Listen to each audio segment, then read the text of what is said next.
Hello, my finest of friends. Welcome to another retro RHLSTP. We're going back to something. Well, I don't have the date down there. It's sometime in 2023, I think. And I'm talking to Sarah Keyworth, fabulous comedian, stand-up, and much, much more.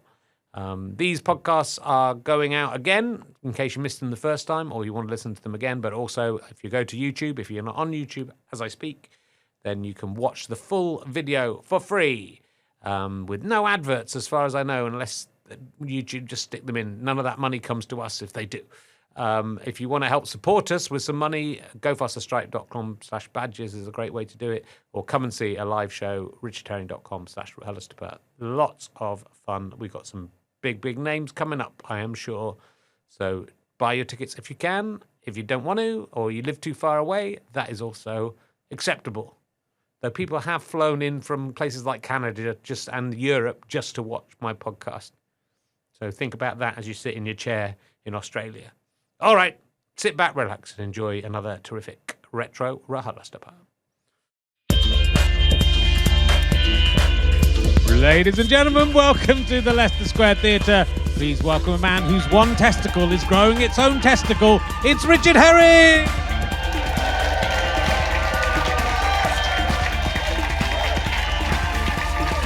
You're much better than last week's audience. We weren't on last week, so welcome. Well, so you're better, but you're better than the last one we had as well. Well done, congratulations. Welcome to Richard Herring's Leicester Square Theatre podcast. I was chatting with the nerds on Mastodon who understand how it works and aren't overwhelmed by its unuser friendliness. Have you tried? Fucking hell. Apparently I'm on there, but I don't know how I got on there. I don't know where I am or what to do. Anyway, they call it RHLSTP, so I don't know if that's very exciting about Twitter. By the time this goes out in quite a few weeks, I don't know what the Twitter situation will be. As we're recording this, it's looking bleak for Twitter, I have to say. So I don't know if I will be on Mastodon. I did correctly predict, almost to the day, the demise of Liz Truss weeks in advance. So let's say Elon Musk. By the time this goes out, Elon Musk will no longer be the CEO of Twitter. Fingers crossed. Though I was having an argument on Twitter with someone about they said, I'd criticise Elon Musk, and then there's loads of guys who get upset if you criticise Elon Musk on Twitter, which is weird, isn't it? It's sort of sucking up to billionaires. I don't know, in the hope he'll give you a blowjob or something. I don't know what's going on. And they said, he's a billionaire and you're a comedian supposedly. And I said, yeah, but my dad didn't own a comedy mine. I started from. And then someone else told me that Elon Musk had grown up from nothing, had nothing, and didn't use any of his dad's money, and that I was posh because my dad was a headmaster. So apparently I'm more privileged than Elon Musk, so I'd like to apologise to Elon Musk if you are listening. But then I looked on Wikipedia, and it really looked like his dad did have an emerald mine. So I don't know. I don't know who to believe. And yes, I've been in for my yearly check. I don't know if people know about this, but I had testicular cancer last year. I don't like to talk about it. And I have to go, you go in every year and you have your blood test, and they gave me a scan and everything. And everything's pretty all right. I have a testosterone level of 14. Apparently that's out of 10 as well. So that is, this one guy is up there, imagine how much testosterone I had when I had 2. The only issue is that my left testicle, there's a cyst. If you read the book, this is a spoiler, there is a cyst growing on my remaining testicle, which was a bit scary when I discovered it, but apparently it's harmless. But it's growing, right? And it's now 3 centimetres long, which is almost as long as a testicle. So it feels like my testicle is either grown its own testicle, which I approve. I like. That's okay. We can both have one testicle each. Or maybe my testicle, maybe it's growing back. I mean, that's going to ruin the brand, isn't it? If another one grows, I have 2. What am I going to do? I've gone all in on being a monoball. So apparently it's okay. But I'm all right, apparently, so that's good. Anything else to tell you about? I think we'll move on. Old Richie Sunak is now the Prime Minister. Old Richie Sunak, I call him. Apparently he's going to fix the economy. That was his first. Hopefully he's going to be able to track down whoever it was who broke it, though. So I hope he's got time. hope he's got time to find out about that. That one's going to play well in December, isn't it? There'll be a different Prime Minister by then as well. Or whenever this goes out. Anyway, look, we'll hold forth and get back. My guest, we've got a fantastic guest for you. My guest this week is probably best known for her appearance on the Prickles with Tickles show. Yeah. It's Sarah Keyworth, ladies and gentlemen. Here she is. Sarah Keyworth. Hello, come in. Hello there, how you doing? We're all good, I think. Good. How are you doing? Oh, very good. Good. Yeah. Do you remember the Prickles with Tickles show? Oh, I do, yeah. Anyone else? Fan? For me, Big fans? nothing you've done has been as good as that. I was a fan in those days. It was a big show of its time. Yeah, it's very successful. Do you want to tell people what Huge the Prickles audience. with Tickles show was? It was a sketch show. Yeah. A comedy sketch show. Yeah. The big cast hosted by Prickles the Beanie Baby, controlled by my older brother when we were children. And were you Tickles? So Prickles had Tickles. I wasn't in it. Oh, really? No, I was an audience, only ever allowed to be an audience member, a very enthusiastic one. Okay. It was a great show. There was a sketch called SOS. Okay. And it was just like sort of multiple people suffering horrible accidents, falling in canyons. And then every time at the end of the sketch, my brother would go, "Luckily, no one was hurt. It could have been much, much worse." And we laughed. We did laugh. How's your brother's comedy career going? He's an archaeologist. Oh, is he? Okay. So, yeah. Oh, that's good. Where does he? I'm quite interested in archaeology. I might have him on as a guest. Yeah, where does he work? He does a sort of a commercial archaeology in Nottinghamshire, in the sort of Midlands area. Yeah. So it's there. I didn't even know this, but if any kind of big excavation goes on, he's the guy who has to come in and just check that there's nothing of cultural significance there. So basically, it's just pissing off builders all along the country. Was he annoyed about Leicester getting the King Richard III? He must have been fucked off about that. It was so close. That was exciting for him because that happened whilst he was studying. Oh, okay. And one of his tutors was, I think, one of the guys who got him. Mm. Yeah, in fact, they got him in the end. One of the guys who's now being criticised in the Steve Coogan film, presumably. Is it? Oh, I didn't know that. Yeah. Why? Because they've made all the proper archaeologists look. I mean, I think they've all got twirly moustaches and top hats. Yeah. And then the normal woman who just guessed where King Richard III was in the car park. She's it's the hero. annoying. Anybody can dig up a car park, can't they? It's can. a bit frustrating. Anyone could see an R drawn on the floor and go, "That's where he is." Then. Yeah. A little crown poking out the ground. I used to live in Leicester because I went to uni in Leicester, and I used to live next to that car park. So I've actually urinated on the King. You're a student and you run away home and you can't wait. So. Wow, that is a claim to fame. That is a claim to fame. Absolutely fantastic. Did you ever? Were you? I mean, you're quite young, and you were born in like 1993 or something. Yeah, sorry about that. Terrifying. And like you're a sentient, grown human. It doesn't make any sense to me. More or less. And you grew up in Nottingham. Now, Yes. my big thing about Nottingham was the best thing in Nottingham was the tales of Robin Hood.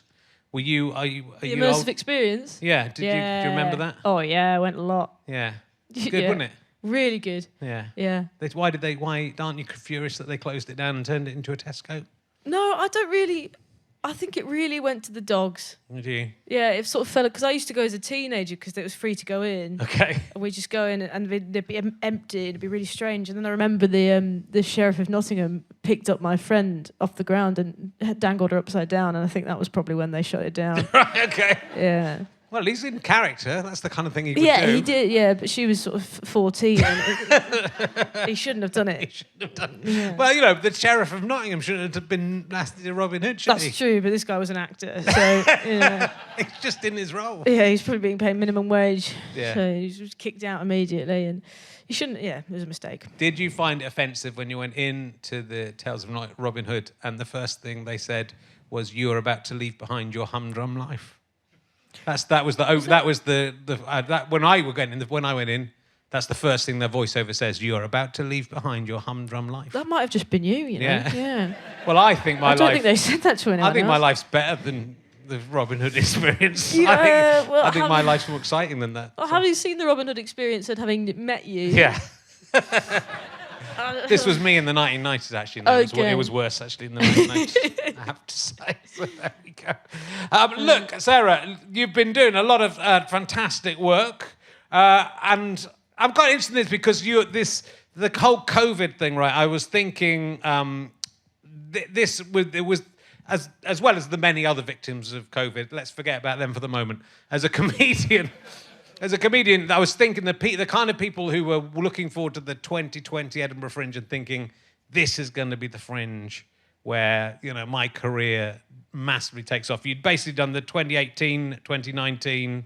Done really well with those two, and then were you heading to 2020 to consolidate that progress you'd made? Yeah, I don't know if I was really thinking about it as like it was going to be a big year for me, right. But I did want to at least make some money that year, and that didn't happen. So, but yeah, it was a shame that got cancelled. But I didn't have sort of any massive. I had a small plan. It was actually quite a big plan for the show that year because I had a bet with my friend where I was going to get carried on stage every day by a wrestler. Okay. So that didn't happen. But yeah, that was a disappointment. But you did. It's not the worst thing that happened. It's not that the year, worst thing, it? but Yeah. it's sort of. I mean, it's interesting in terms of because it suddenly is like a year or 2 years, sort of where not everything quite shut down.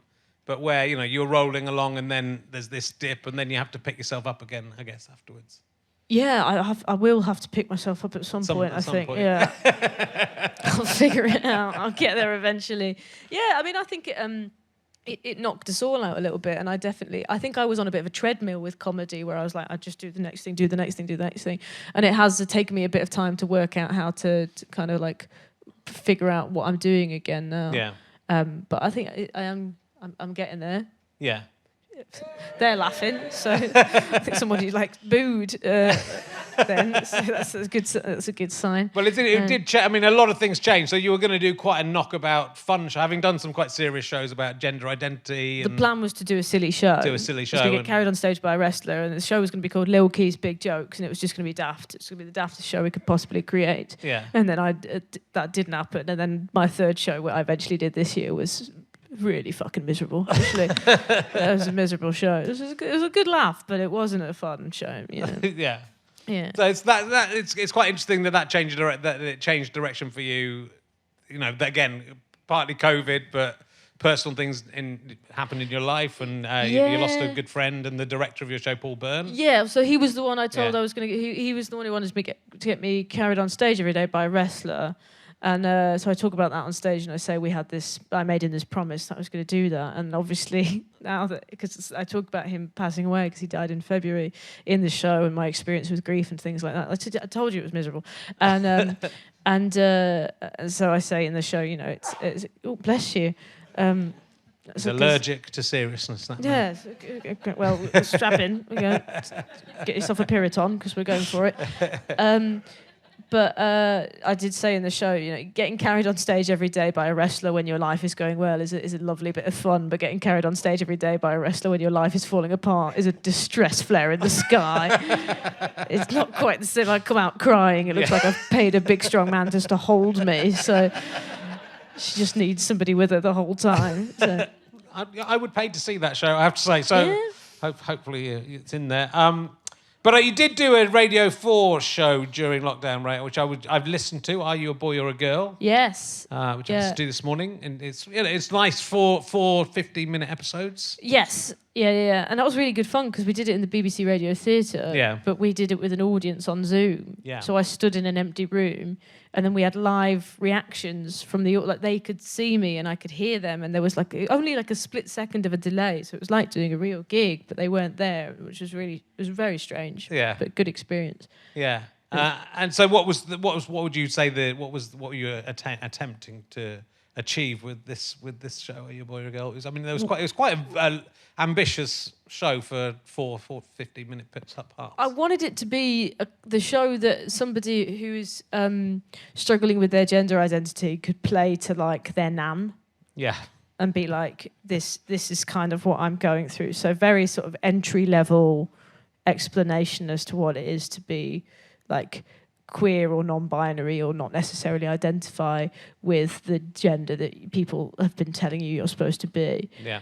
So it was very light-hearted and like fun and just very personal about my experience. I'm trying to write a second series of it now, and let me tell you, in the 2 years since we recorded that one, the conversation has really kicked off. People are more angry about it now, so I think the second series is going to have to be slightly more serious. Bless you.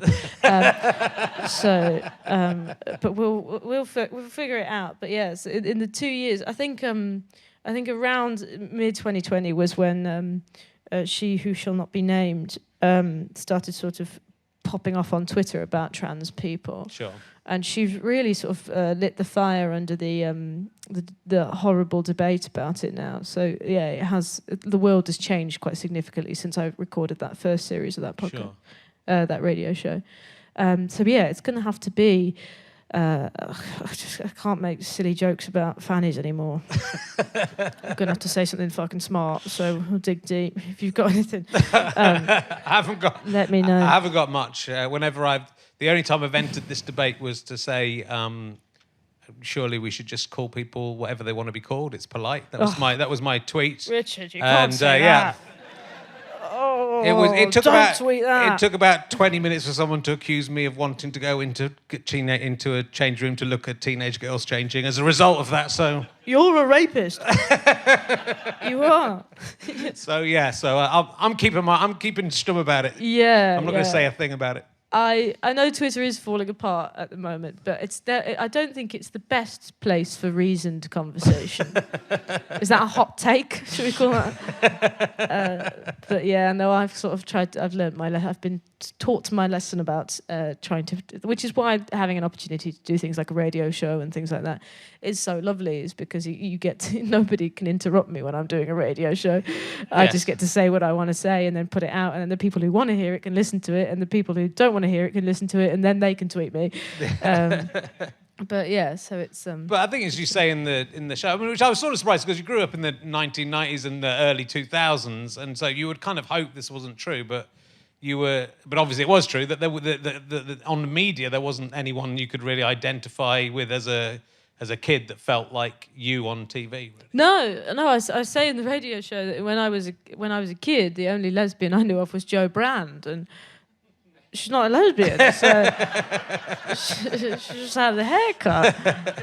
So I didn't know about anybody at all. Like there was no, and I missed the whole sort of Ellen DeGeneres thing. I wasn't really in touch with what was going on in America and stuff. So I didn't tune into any of it. I felt very, very isolated and alone when I was a teenager. And obviously teenagers now, like, with the positive thing about social media is that you can live in the smallest town in the smallest place, and you can find your community online. I could have gone online and Googled queer people or masculine women or whatever and seen these pictures and videos and podcasts of people talking about those experiences, whereas I just I had no idea. I thought I was the only gay person in the world living in Nottingham, and I was like, well, you're just going to have to dig deep and pretend this isn't happening.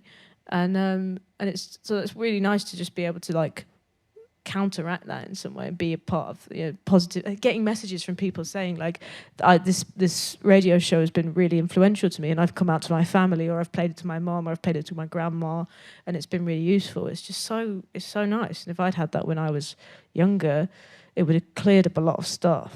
I don't remember the first time I heard about, I think the first time I sort of saw like a gay storyline on anything was probably Sonia's kiss on EastEnders, and that didn't go well. I don't know if anyone remembers that, but it was not well received for her.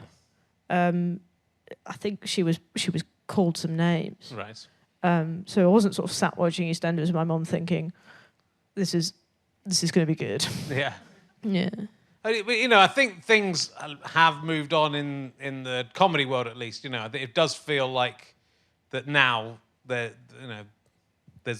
we're getting a certain like female voices, which is like ridiculous. But like when I was starting in the 1990s, there would have been Joe Brand and a few other women, and now it feels like there's a much broader range of types of people and types of experience, and it's a welcoming environment, hopefully mainly now. Yeah, definitely. I think it is. I think that there's some forces trying to drag us back a little bit at the moment. I think there's some stuff online where people are trying to kind of.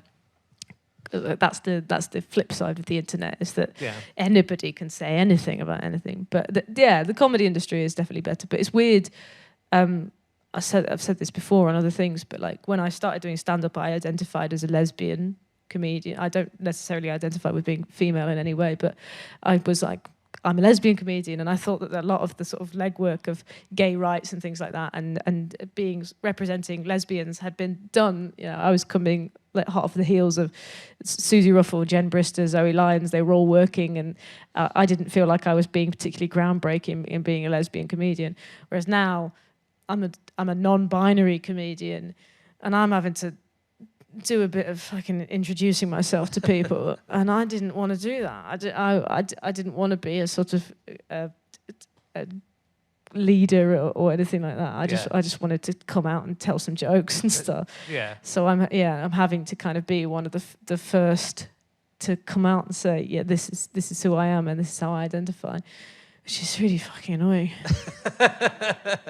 But I think it is important to do it, and as you realise, for people I think a lot of younger people do listen to comedy and are really into comedy. And I think it's so helpful when that sort of thing is put out there. But I think exactly what is great about the Radio 4 show is exactly that you could play it to your nan, and that it hopefully explains some of it, because I think most people are just sort of confused. Older people, I think, of which maybe I'm one, are just confused by things changing. They don't like the change. It's very confusing, and I say this in the radio show. It's so confusing. If you spend your entire life being told, this is men are men and women are women, and you grow up and those are the ideals that you've been brought up, and then somebody turns around and goes, actually, the information that you've been given your entire life is not true, and if you don't understand that immediately, you're a bigot. That's not going to get a positive response from anybody. No. So I say, it is confusing. I don't think we should expect anybody to get it straight away, but just being open-minded to having a conversation about it rather than going, well, that's a load of snowflakey nonsense. That's not helpful in any way. Yeah. But I'm a firm believer that comedy is just such a useful tool for gently educating people. So I'm like, if I could be making people laugh and they go, oh, that's kind of interesting, that's easier and more manageable than just sending somebody a long read and being like, check this out and then understand me, please. Yeah. I think that's true. And I think, but it's also just, if people don't, I think people live in their little bubbles and they've not necessarily met anybody from that community, and so just by having someone there going, oh, okay, this is a regular person. And what I think is interesting about the Radio 4 thing as well is, you're talking about your experience as being a teenager and being confused and lonely and not feeling like you're not fitting in. But most people will identify with that. Not men. From some degree. Men never feel that way. No, okay. Yeah. Boys don't. Boys just feel happy the whole time, and then they're happy men. Yeah, that's me, obviously. Men never feel sad, do they? That's what I've heard. That's why I want to be one. Chasing the happiness.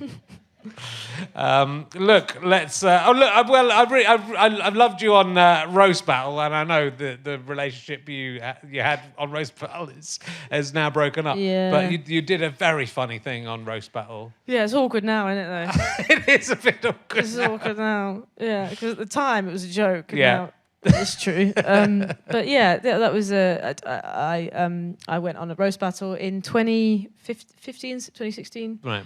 With my partner at the time, who's also a comedian, and we did plan it together. Oh, did you? So she did know it was going to happen. It was because some people are like, genuinely shocked by the It's brutality of it. It's well acted, though. She acted it incredibly well, and I think she was mildly offended that people didn't know she was acting. She wanted people to know that she was such a good actor that she sort of wanted to tweet like, "This is my show," put it on a show reel or something like that. But I at the end I did a fake proposal.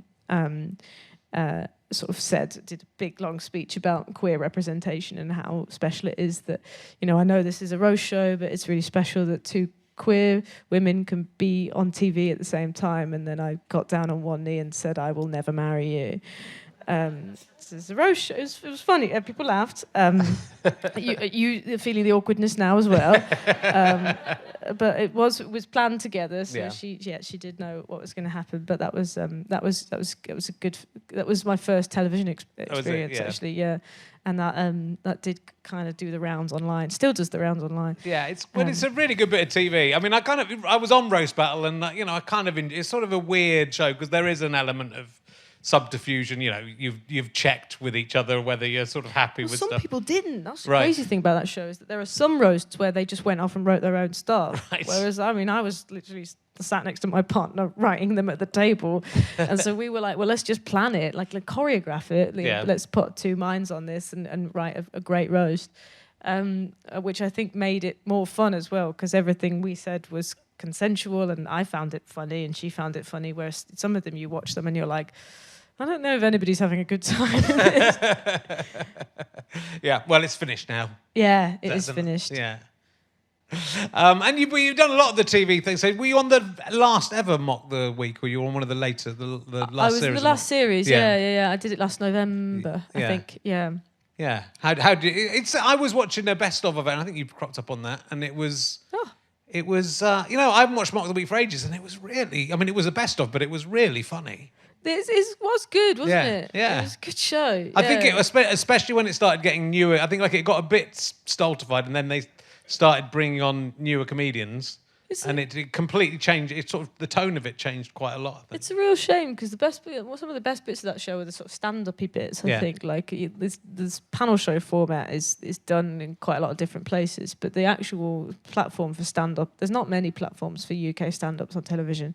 There's Live at the Apollo, and then there's those 2-minute bits on Mock the Week. And that's, when we get occasional shows and things. But yeah, I thought it was cool. And the nice thing is that they let the new people do the stand-up. So that was my one and only appearance on Mock the Week, and they let me do the 2 minutes of stand-up, which meant that people actually, I definitely got some airtime. Yes, yeah. But it was great. Yeah. I enjoyed it. It was very funny. I watched it. Was that the stand-up about... You have a very good joke about your parents being married for 40 years. Yeah. And I talk about my mum's boob. Yeah, your mum's boob. That's very good. You'll relate to. Yeah. I don't think we can really... It's a cancer joke. I don't think you can compare breasts, but I don't think a breast is anywhere near as important as a testicle. Okay, well... This is the new what's been more painful, being kicked in the balls or having a baby argument. Yeah, it is. It is.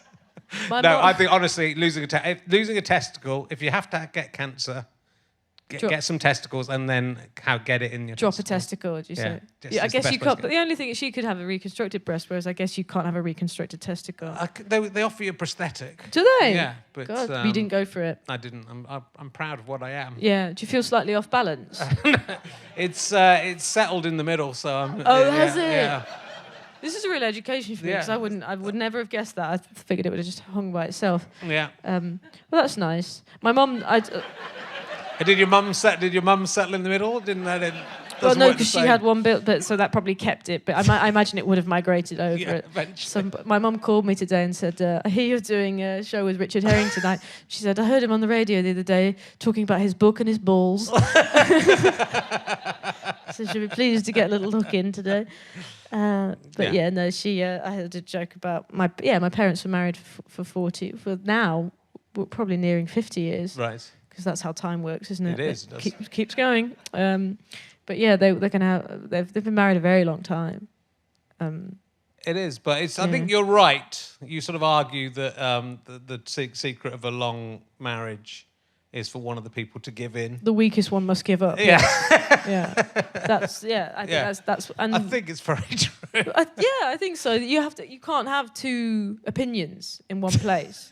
So somebody's got to back down eventually. If you want to be together for that long, I think my dad has kind of tapped out, Yeah.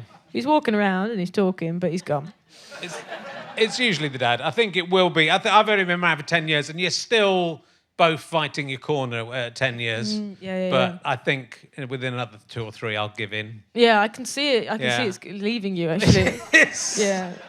It's just easier. One testicle's already given up. It's so. just easier.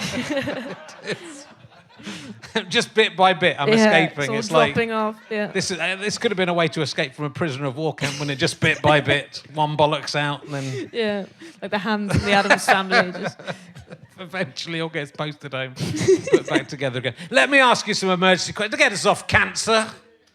I've written a new emergency question, and it doesn't matter if you've got a good answer to it, because the question is so funny. But if you have got a good question to answer to it, that will be good. As a child, I worried about doing stuff like picking my nose and playing with myself in case I was to grow up to be a hugely important historical figure and time-travelling tourists might come back to see my childhood to find out what I was like. Not as funny as I thought it was going to be.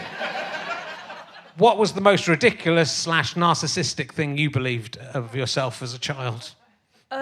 It's not necessarily something I believe, but in terms of narcissism, I've had times in my... It sounds quite dark, but I do think... I've tried to do stand-up about this and it's never worked, but I do think it's quite funny, is that I've had times in my life when I felt very sad and very depressed, and but this is the sort of thing I think I'm a sort of very depressive narcissist, and there've been times when I've thought, like, maybe I want to end it all, and then I've thought, is there any way I can do stand-up at my own funeral?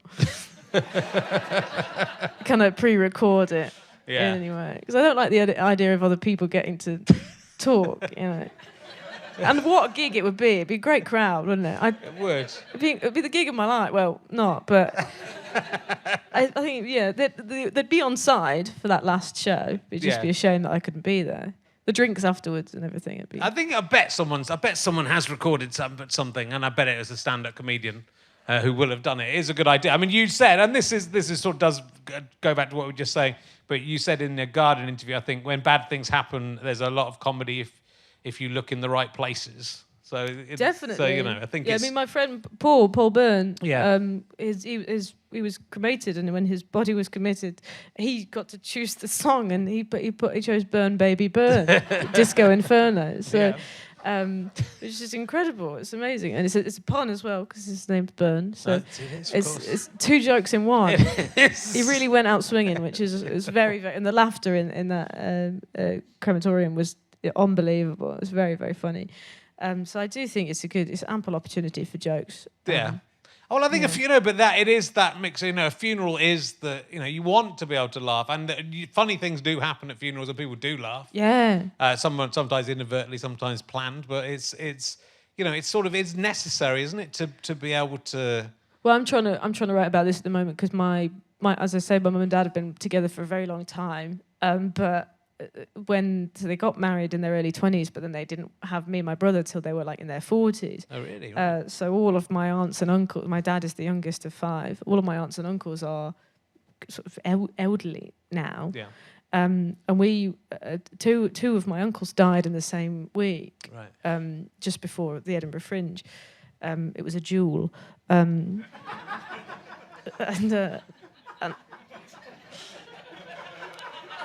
And it's really, we're all very sad about it, but I also think it's quite funny in that we went to the same crematorium twice when we left the first funeral, the woman at the crematorium said, "See you soon."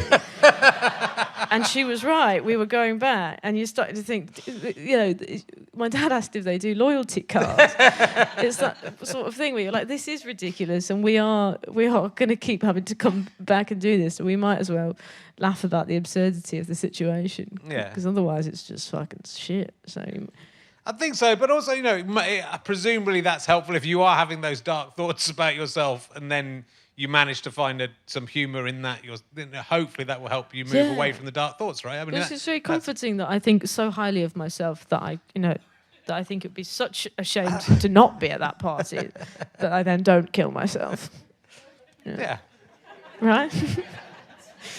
I feel like I'm merely you could just representing myself right now. You could just do the funeral before you could kill yourself at the end of the funeral. I could. You could be alive in the coffin and then go into the crematorium and then alive. You have to promise me you won't do a second funeral. Just die at the funeral, and so then they can bury you. Yeah. Or they could just bury you alive. This is true. Yeah. Then everyone's happy. I think we lost them at that point. Okay, maybe. Just heard one person go, "Oh no." I'm just trying to help. For God's sake, I'm just trying to help this person achieve their ambition. That's so bad. Right, I'll ask another emergency question. Let's see if this one goes dark as well. And this one's got to be fine. I'll try and keep it light. We'll go. This one's got to be fine. What's the worst cheese that you'd still be prepared to eat? Do you like cheese? Do you eat cheese? A lot of cheese, yeah. Okay. I recently got back into Baby Bells. Okay. And I've just been in Paris, and obviously France, famed for its cheese. And I bought the only cheese I bought was one of those fuck off massive Baby Bells. Just ate it on a street corner. I haven't seen there. Was there a full? How big's a big Baby Bell? Hold on, I'll put this Right. Okay. So it's a sort of size of really sizable. my testicle before it got taken out. Was it that big? No. Oh, okay. It was 6 centimeters long. So it was probably that high. Yeah. Okay. Yeah. No. So that's about a swollen testicle's worth of cheese. One cancerous testicle worth of Baby Bell. In fact, maybe I should have wrapped it in wax. That would have been great. Would have been nice. That is one of my favourite bits, the unwrapping. Yeah. We do that pre-surgery. So you unwrapped it and just ate it, a large Baby Bell, tennis ball sized Baby Bell, let's say, in one sitting. No. Two sittings. Did you have some bread with it, or did you just eat it like an apple? Oh, it was just I unwrapped it and sort of ate it like I suppose like a sandwich. Yeah. You know, like when you've got half in foil. My girlfriend was there as well, and she helped. Okay. We ate it together. There's a picture on my Instagram actually of the two of us with it. It's much more romantic now. So I just didn't like the idea of you eating a giant Baby Bell on your own. She ate one half and I ate the other, and we met in the middle. But I've recently, my girlfriend is a celiac, and so the usual snacks that I would be my go-tos have all changed in the last couple of years. So I've also found myself eating a cheese string every now and again. Okay, There's a gasp. Somebody just gasped at that, which I would argue is probably one of the worst cheeses. I think it is. It's more of a toy, isn't it? A cheese string. Have you ever eaten a cheese string without pulling the string off? Have you ever just eaten it as a piece of cheese? Yeah, I have, yeah. It's quite interesting, isn't it? It's really fucked up. Because it's actually really good fun to peel the cheese off, and that is worth doing. But if you just eat it like a blob of cheese, that's the only selling point of that cheese. Actually, I think if you just eat it like cheese, it's not cheese. I don't think it's plastic. Yeah. Good, but you'd eat one of those, so that's the answer to the question. Good, that's good. That's a good answer. I'd eat one right now. You won't have an answer for this. This is a terrible question, but this is another one from my personal... They're all from my personal experience. I lost my glasses for 10 months and then found them on my tiny bedside table, which is weird because it's right by my bed. My wife had found them in the bed and then put them there. That's in the bed? Yeah, they were inside underneath the bed, like they got between the mattress. Okay. What's the weirdest way that you have found something that you thought was lost? Absolutely impossible question. Terrible question. I'm not sure. In terms of losing glasses, I put things down in the flat and then but I don't remember them. Yeah. I block it out in my head. And I've got a real habit of when I go and wash my face in the bathroom, I put my glasses on a bag of sanitary towels. Okay. And then I lose my glasses for about a day. And my girlfriend now knows to go and check the sanitary towel bag to see whether or not my glasses are in there. And usually they are. Just full of glasses. But we had a real glasses lost mystery the other day. Okay. And I'm going to tell this, and I don't think it's going to be a good story, so I'll just say that in advance. Okay. I mean, it's unlikely that this question would lead somewhere, so I'm really impressed. We've got more than a second of conversation out of this. I might actually deliver it like a mystery and then see if anybody can guess what happened. So we went out for a walk, and my girlfriend left her phone and her glasses on top of a notebook on our table, and when we came back, the glasses were gone. I mean, that wasn't that unexpected, given the build-up to the story. And Someone's very invested in this. yeah, and we couldn't find them anywhere at all. We went for a walk. She wore her prescription sunglasses on this walk, and then she needed them when we got back, and we couldn't find them. And we searched the whole flat. We were looking everywhere, and we couldn't find them at all. To the point where I was starting to think that somebody had broken into the flat, taken just her glasses, and then left again. Yeah. Can anybody hazard a guess as what had happened? They weren't on her head. Do you have a pet of some kind? No, we don't have a pet. Yes! The phone vibrated, and it vibrated them off the table and under the sofa. And unfortunately, my girlfriend had been the one to check under the sofa, and she wasn't wearing her glasses. So about an hour and a half later, I checked under the sofa, and there they were. Wow, that is pretty good. Yeah. Yeah. But the moment she said to me, because she hadn't told me that they were on the notebook, she hadn't told me where they were. Yeah. The moment she said they were next to my phone, Yeah. I went, they've been vibrated off the table. Wow. That is like Hercule Poirot level stuff, that is. It is. Just to get that, so... I made everyone gather in the same room. All right, I'll go classic emergency question. Have you ever seen a ghost? No, I don't think so. Could have been the glasses. Yeah.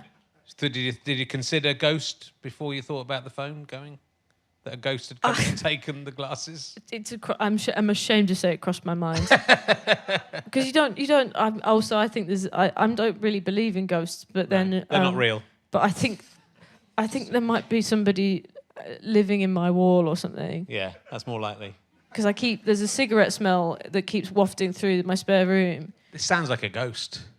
And I can't work out the source. Yeah. And I've gotten to the point where, because I've started asking my neighbours if anybody smokes, and they're all the likelihood is that they're lying. But I have gotten to the point of sort of strange. This would be like a film about somebody descending into madness, where I've started to think that maybe somebody is living in the walls. Yeah. Does happen. It's not an answer to your question, but it is. No, it is. I think you've got a ghost. I think you've never seen a ghost, but there's only one explanation for that, and yeah. There is definitely a ghost. I think so. So there you go. Thanks for believing me. You have a podcast. I don't know if you're still doing it. The last one was just before Edinburgh, called Thank Fuck for That. Yes. Is that still going on? Yes, we started it back up. Great. Yeah. So that's you and Mickey Overman. Yeah, who's a Dutch comedian. Right? She's very funny. Yeah. No, I like her. She does very funny things on social media. Yeah, she does. She does great videos. They're very intelligent, and I think they're very impressive. Good. Because I don't do anything like that. Okay. I was interested. The image you've used for your podcast is a parody of the sliding doors poster with you on the top and Mickey on the. What made you choose the sliding doors? So the podcast is called Thank Fuck for That, and we ask people about like near miss, sort of near death experiences, and then we also ask them for a sliding doors moment. Okay. But it just got started because we both like the film Sliding Doors. Do you like it? But I've watched it recently and it's not aged well. Is there a running joke about sliding doors in this podcast? Because there's somebody laughing very knowingly. I don't really like sliding doors very much. You don't like the film? Yes, I would say that I don't like the entire film. I think it's a good concept, and now I think it has been executed incredibly badly. And I think it's really telling that my resounding memory from it is that in one of them she gets a bad haircut, and in the other one she has bad hair, and it's sort of about two timelines in which one woman needs a new hairdresser. That would be a more interesting film. Yeah, It felt like because I did watch it again recently before we did this podcast. Yeah. And I was really excited, and I made my partner watch it because she'd never seen it. And I was like, it's a brilliant film. It's such a clever idea. And then we sat down and watched it, and I was like, this is such a clever idea that has been handled so wrong in every way. Yeah. I think you're exactly right. Is it a can of worms to ask you what makes you feel the way you feel? I mean, all of it. It's just hard. I mean, the people in the room have heard all of it. Yeah. I mean, my most recent observation about it is that the thing that changes her destiny is not the sliding doors of the train. She comes down the stairs, and in one reality, a girl drops a doll, and she has to go round the girl, and that's why she misses the train. And in the other reality, she doesn't. The child's so yanked it out of should the be way. called Yanking a child out the way. dropping a doll. Yeah. Should be. It's a child dropping a doll moment. Should isn't it? be called "Move Your Fucking Kids." Yeah.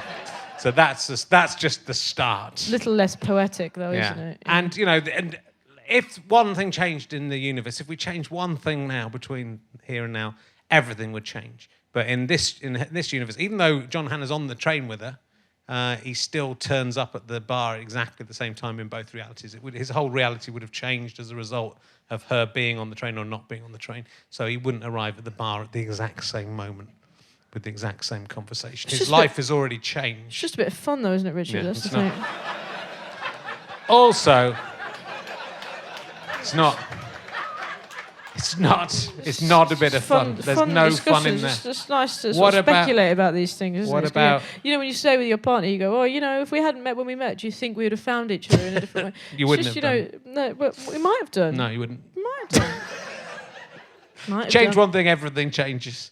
Life is But very random. What if you change one thing and everything changes, but that happens to mean that, like, because, you know, my partner and I have been friends for 10 years, but if we didn't meet in the way we met 10 years ago, what's to say that changes everything, that we didn't or happened to both be in Barcelona at some point? Yeah, you might I've have never met. been to Barcelona. That, you know, you change everything. She's never been to Barcelona. What if it means that in our lifetime we ended up in Barcelona at the same time, we happened to fall in love there? Yeah, that could have happened. Thank you. Do I get this podcast now? Is that how it works? Yeah. In an infinite universe, you know, you'll get together your partner infinite times in infinite different places. Yeah. But equally, you'll get together with everybody else in the entire world, So be warned. including loads of people who didn't get born. Because, like, even if, you know, like... Not everyone. No, because, you know, if your parents didn't have sex at the exact moment they had sex and the sperm that created you didn't get through out the 600 million sperm, you'd be a different person. Yeah, but don't you think that's fascinating? I do. That's what I'd like to see explored in Sliding Doors. Yeah. So completely different. Long film, though, isn't it? And they'd need to go close up on the spunk as well. Yeah. It'd be John Hannah's spunk Yeah. going into Gwyneth Paltrow's John lovely Hannah's smelling spunk. vagina. Yeah. Shouting, nobody expects the Spanish Inquisition. I mean, that's my problem. My main problem is I don't think any woman in the history of the world has got off with a man who's just quoted the Spanish. No one expects the Spanish Inquisition of them. Her whole life has fallen apart. Though. You have to understand that. She's not sort of of sound mind in that moment. She had a really bad haircut as well. I've been unfair to Joey from Bread. Self-esteem is low. I have been unfair to Joey from Bread. Okay, that's fine. It's good. I listened to a bit of the podcast and I enjoyed it. Oh, thank you. But, you know, think again about your pictorial choices and your life. I thought you were going to ask me. I thought you were going to ask me why Mickey was on the bottom and I was on the top. Yeah, why is Mickey on the bottom and you're on the top? She made the picture. And she put me on top. That's nice. Yeah. I think it was a politeness thing. I think if I'd made the picture, I'd have put her on top. Okay. Is that not a sliding doors moment? Would that have changed everything, do you think? You could just turn the picture the other way up. But then the writing would be the wrong way. There's probably a graphic design expert could probably find some way around that. Yeah, no, I reckon so. But I don't think Mickey's a graphic design expert. Okay. Let's leave it the way it is. Yeah, we will. Why don't we have two universes? If we could just split the universe and I could show you how things would change. If we could split it and one universe it's the right way up and the other way it's the wrong way up. And Yeah. then you would see what an effect Well, that's you a have on movie this we world. should make, shouldn't we? That'd be a good one. It would. In a Wouldn't- different probably universe, wouldn't there'd be a change. different podcast that's slagging off our logo alternative reality film. Yeah, it wouldn't have made any difference. It'd all be the same. All right, I'm going to go back to emergency questions. No, it's a good idea. Have The we had a sliding- row now? If we Yeah, I had think an we've had a row. argument? I think we've Yeah. fallen out. If you were going to be put in a human centipede, but the person who was doing it was nice and said, I'll let you choose who's... you're in the middle. I'll let you choose who's on either end. Do you think that's nice? I think it's nicer than not letting you choose, isn't it? I don't think I'd want the choice. Okay. If it's going to happen, just send anyone in. Okay. But Because then it's weird, isn't it? Like if I pick a mate, we're not going to be friends after that, are we? No. So I can choose anyone? You can choose anyone. One's in front, one's behind. So one you're attached to, your mouth's attached to their anus, and then someone behind you. I presume most people, when answering this question, try and think of the person who would have the cleanest, most nutritious shit. They do. A lot of people do think about that. Who would that person be for you? Because, I think all shit's pretty horrible. Yeah, no, I'm not saying I've had good shit. I'm just trying to remember when the best shit I've eaten is. It's a real sliding doors moment, this It is a sliding doors moment. I don't know. What have you eaten today? I definitely wouldn't put me anywhere. You don't know it's awful what's coming out of me. Well, this is interesting, isn't it? Because you want to pick somebody clean, very relatively sort of clean eating in front of you, but then you can pick the worst person in the world. You can pick an enemy. Exactly. But would you want your enemy's mouth on your anus? Yeah. You would. That really would. That'd be exciting. Well, I'd like anyone's mouth on my anus at my age. Yeah. And nobody's. I'd like anybody's mouth on my anus. No one's. I'm 55. No one's getting close to that anymore. You don't want it sewn on, though, do you? Well, it's something. It's some human contact. Well, okay. Well, if you put it like that, I suppose, I don't know, because what you're thinking about is in terms of like quality. It's nice to just spend time with people, isn't it? I don't know. Maybe a friend of mine I haven't seen in a few years or something. I got a mate that's living in Australia. So Yeah. perhaps she's shit in my mouth. Are you just thinking in a way of saving some airfare Yeah. to meet up? It's like surprise, surprise, but... Yeah. Well, we haven't seen each other in a while. You can, the scientists will fly you over. There's one little catch. It's a good excuse to spend some time together. But we will be for free. We'll be together. Just the idea of, come on over.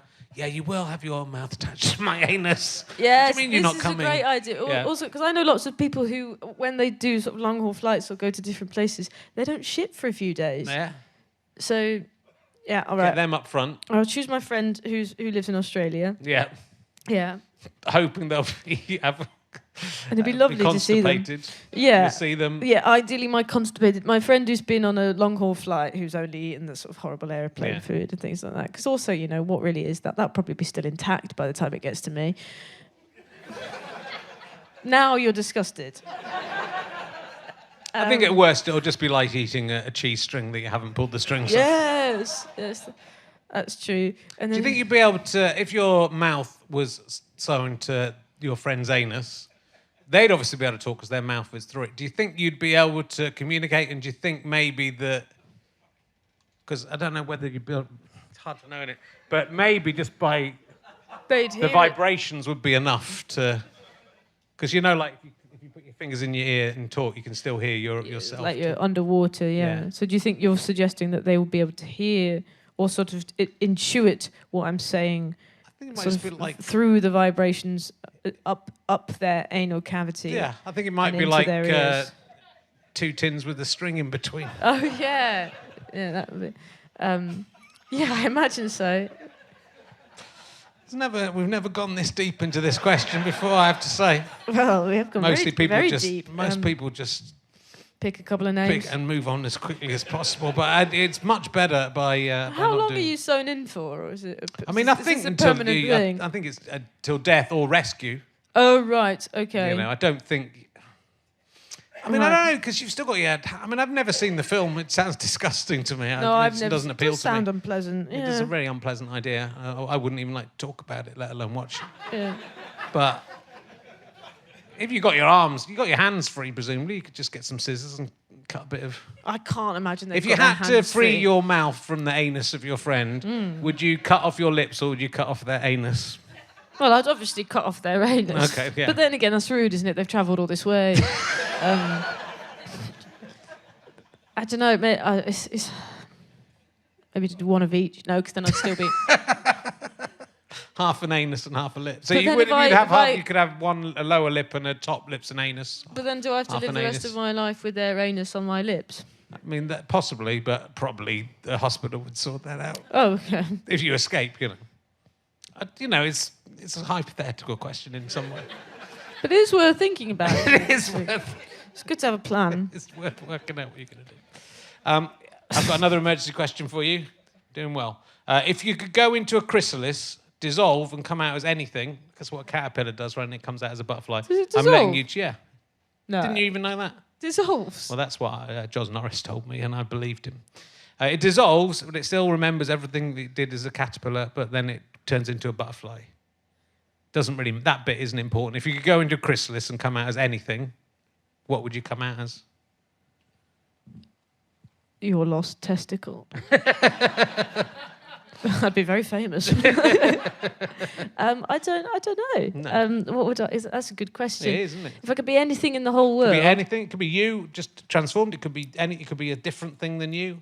I'm just trying to get into your head and find out I what's think going on. I'd be one of those. There was a video of a guy at a baseball game, and so they let go of the bat, and it flies into the audience, and he's so fucking masculine that he pushes his arm out and stops it from hitting his son just with his arm. Yeah.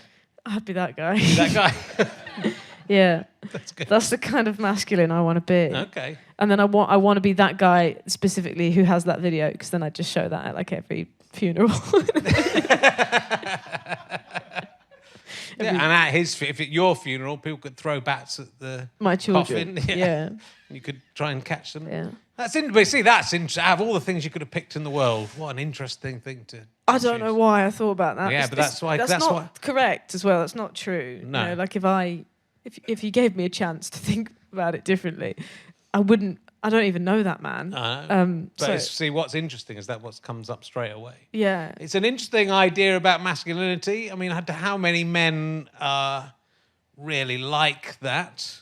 I'm fascinated by the concept, by these concepts that all this throws up, right? And that spectrum of gender and A psychiatrist could do something with that, I think. yeah.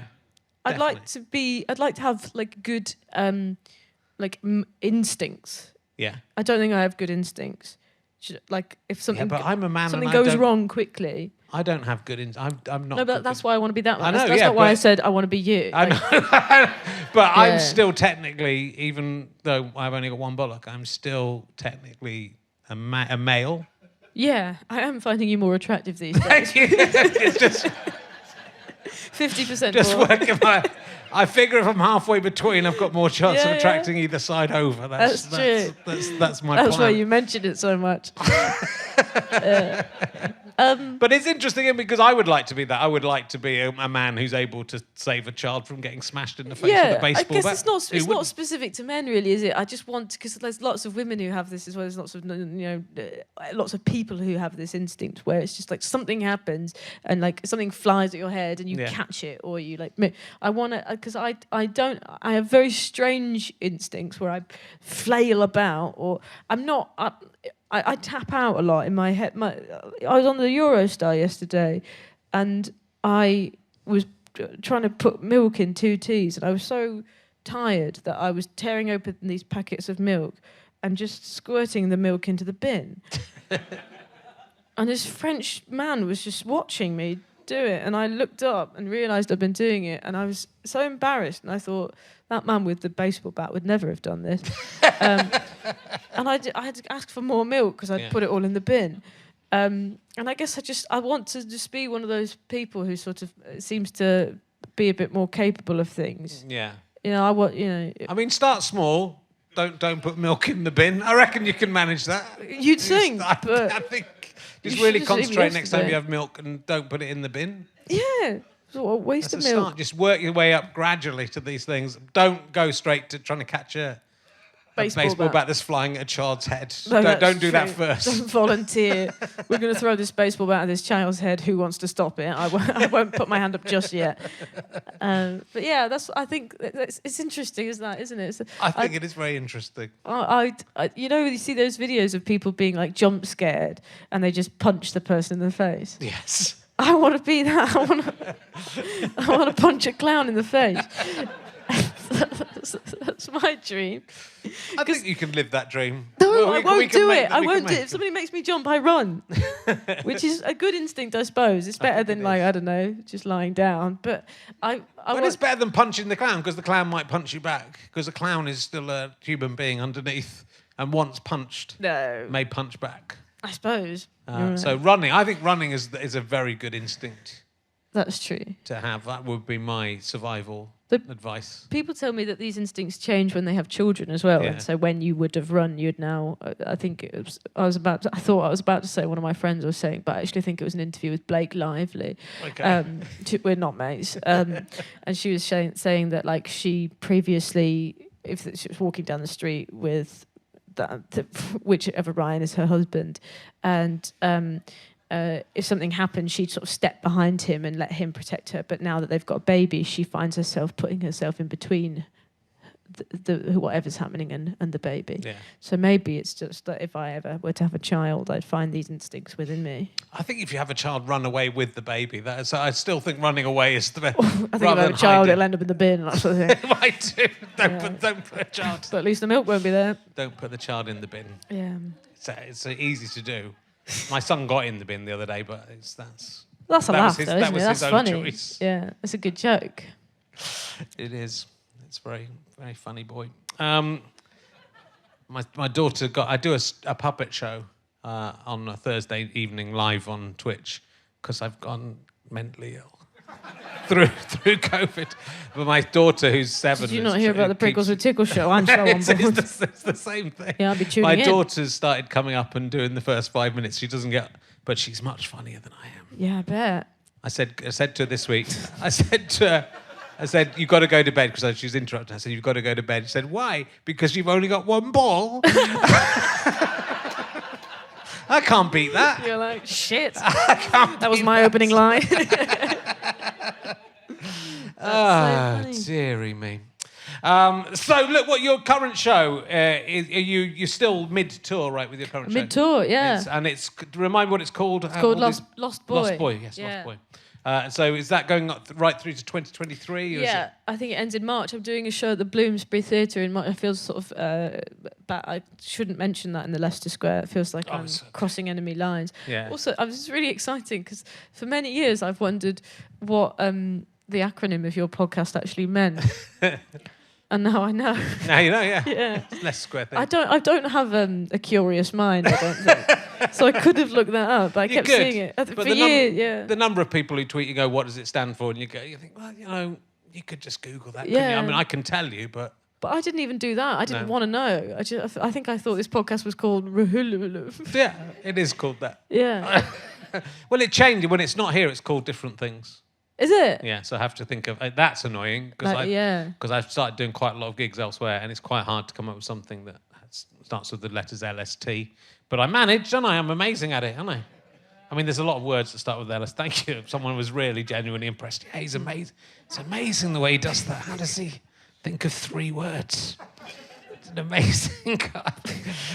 It's got fantastic reviews, I think I'll come and see it at the Bloomsbury if that's the closest. It's the 19th of March. Okay. I believe. Cool. We'll have to fact check that.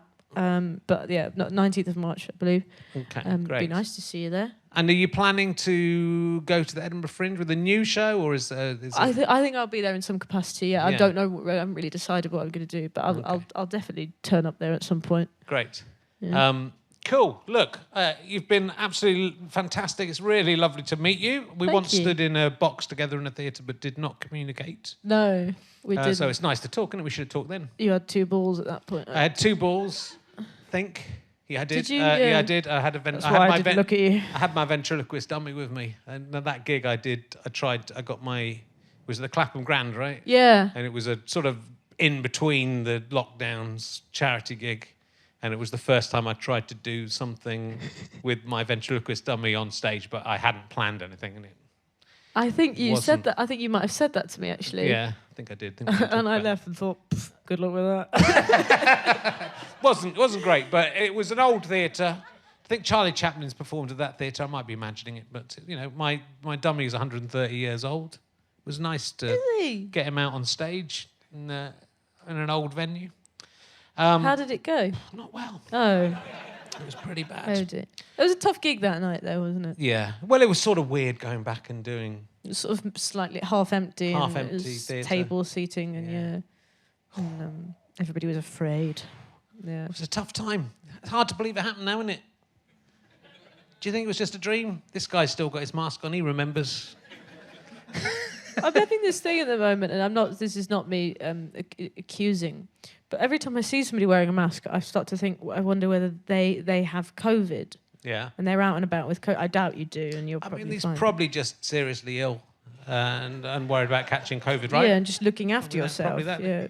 Probably just terminally ill. No. This is your last time out. Well, I'm going to die pretty soon anyway. Let's go see Rich Herring. I might get COVID. Will you just stand up at your funeral or just... It's good to be... No, mate, you're the only sensible person here. All these other people are fucking idiots. Including myself. It's good to keep weird, it though, light. isn't it? It's not, weird. It's all right now, isn't it? It doesn't matter. No, it's weird. Oh, it's because we've all had injections. Okay, yeah, sorry. I remember now. Have you had your... I'm old enough to have had my extra booster. You had your fourth? Yeah. Oh, good. No, I've only had 3. My last one was, January. That's why I'm not worried. Mm. Though apparently you can die of other things. So do watch out for that. Look, Sarah, do watch out for that. Bring back the Prickles with Tickles show. That's what I want to say. I'll have a word with my brother and see what he's doing. I hope your brother finds Robin Hood under a car park in Nottingham. He's looking. Yeah. Ian Prickles are searching. I'd really love to see you. Do go and see Lost Boy on tour. Check out Sarah Keyworth's website, and I'm sure you'll find all the details there. Ladies and gentlemen, the amazing Sarah Keyworth. Thank you very much. Thank you. We'll be back next week with more. Thank you.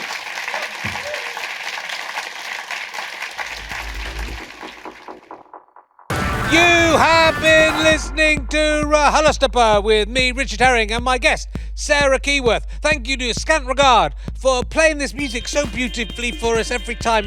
It sounds the same each time, but it's very subtly different. Do listen out for that. I'm indebted to my producer, Ben Walker. Thank you very much to Chris Evans. Not that one, or any of the other ones. It's just the one I'm talking about. And everyone at GoFasterStripe.com and all the team here. Thank you very much to the Leicester Square Theatre for having us. And this is a Sky Potato Fuzz and GoFasterStripe.com production. Go to GoFasterStripe.com, buy downloads and books, and you can see videos of these shows sometimes as well for a small fee. GFSBoxoffice.com.